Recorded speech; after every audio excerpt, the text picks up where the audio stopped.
Welcome friends, स्वागत है आपका हमारे चैनल नॉलेज वर्ल्ड में। और आज हम बात करेंगे वर्ल्ड के टॉप डिक्टेटर्स के बारे में। लेकिन इससे पहले हमें डिक्टेटरशिप यानी तानाशाही को समझना होगा। तानाशाह शब्द उन शासकों को संदर्भित करता है जो लोगों पर दमनकारी, क्रूर, यहाँ तक कि अपमानजनक शक्ति का प्रयोग करते हैं। एक तानाशाह एक सरकारी नेता, किसी देश का राष्ट्रपति या अपने देश का डिफेंस आर्मी का मुख्य अधिकारी हो सकता है, जो पहले अपने ही देश के हित के लिए कार्यरत हो, परंतु बाद में सत्ता व शक्ति की लालच में अपने देश के नागरिकों के ऊपर अत्याचार करे। तानाशाह आमतौर पर सैन्य बल या राजनीतिक छल के माध्यम से सत्ता में आते हैं और देश के नागरिकों की स्वतंत्रता को व्यवस्थित रूप से सीमित या अस्वीकार करते हैं। और इन्हीं टॉप डिक्टेटर्स की लिस्ट में पहले नंबर पर है एडोल्फ हिटलर। एडोल्फ हिटलर जो नाजी पार्टी के निर्माता और नेता थे। हिटलर 1933 से 1945 जर्मनी के चांसलर और 1934 से 1945 तक जर्मनी के फ्यूहरर थे। और यही हिटलर मुख्य रूप से यूरोप में द्वितीय विश्व युद्ध के लिए जिम्मेदार थे, जिसके कारण 1941 से 1945 के बीच 6 मिलियन यूरोपीय यहूदियों की सामूहिक हत्या हुई। इनकी आत्मकथा का नाम मेरा संघर्ष है। दूसरे नंबर पर है Benito Mussolini. Benito Mussolini Adolf Hitler के द्वितीय विश्व युद्ध के सहयोगी थे। युद्ध को इल ड्यूस घोषित करने वाले मुसोलिनी 1922 से 1943 तक प्रधानमंत्री के रूप में इटली पर शासन किया।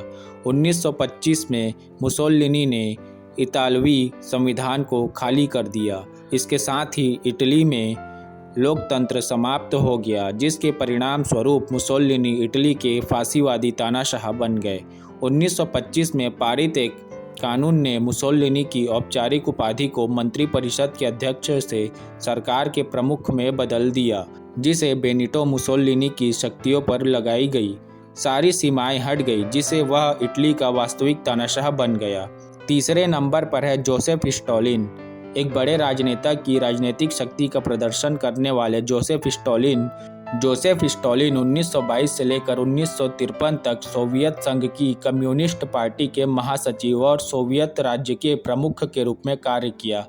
अपनी तानाशाही शासन के दौरान स्टालिन ने सोवियत संघ को दुनिया की महाशक्तियों में से एक में बदल दिया। हमारे इन टॉप डिक्टेटर्स की लिस्ट में अगले नंबर पर है अगस्तो पिनोशे।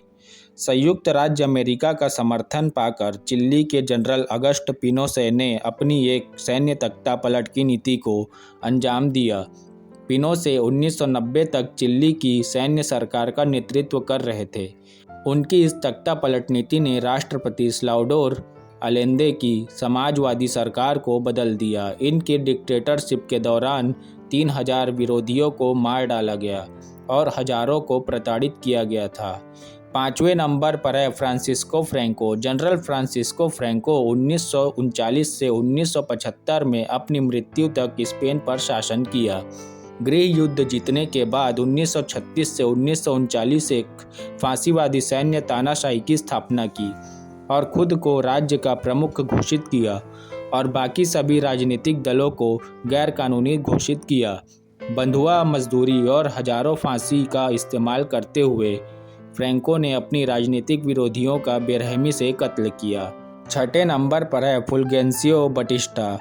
इन्होंने क्यूबा पर 2 बार शासन किया। 1933 से 1944 प्रभावी निर्वाचित राष्ट्रपति के रूप में व 1952 से 1959 तक एक क्रूर तानाशाह के रूप में इन्होंने क्यूबा में कांग्रेस, प्रेस और विश्वविद्यालयों पर नियंत्रण करने के बाद क्यूबा में अपने हजारों विद्रोहियों को जेल में डालकर मार डाला और अपने सहयोगियों के लिए एक सुनिश्चित भाग्य का उदय किया। 7वें नंबर पर है ईदी अमीन। युगांडा में लोग इन्हें बिग डैडी के नाम से जानते हैं। ये युगांडा के तीसरे राष्ट्रपति थे। युगांडा में इनका शासन 1971 से 1979 तक रहा।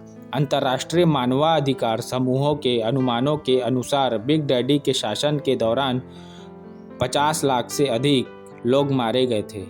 इनके शासनकाल को जातीय समूहों, राजनीतिक विरोधियों के उत्पीड़न और नरसंहार द्वारा चिन्हित किया जाता है। 8वें नंबर पर है सद्दाम हुसैन। इन्हें बगदाद का कसाई कहा जाता है। ये 1979 से 2003 तक इराक के राष्ट्रपति रहे।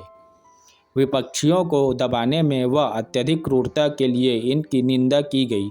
हुसैन के सुरक्षा बल ने इराक के लगभग 2.5 लाख इराकियों को मौत के घाट उतार डाला।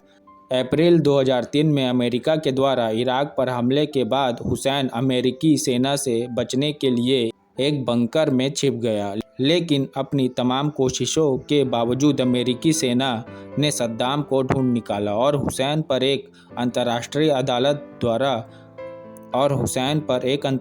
अदालत द्वारा मानवता के खिलाफ अपराधों का मुकदमा चलाया गया, जिसमें वह दोषी पाया गया, जिसके परिणाम स्वरूप 30 दिसंबर 2006 को उन्हें फांसी पर चढ़ा दिया गया।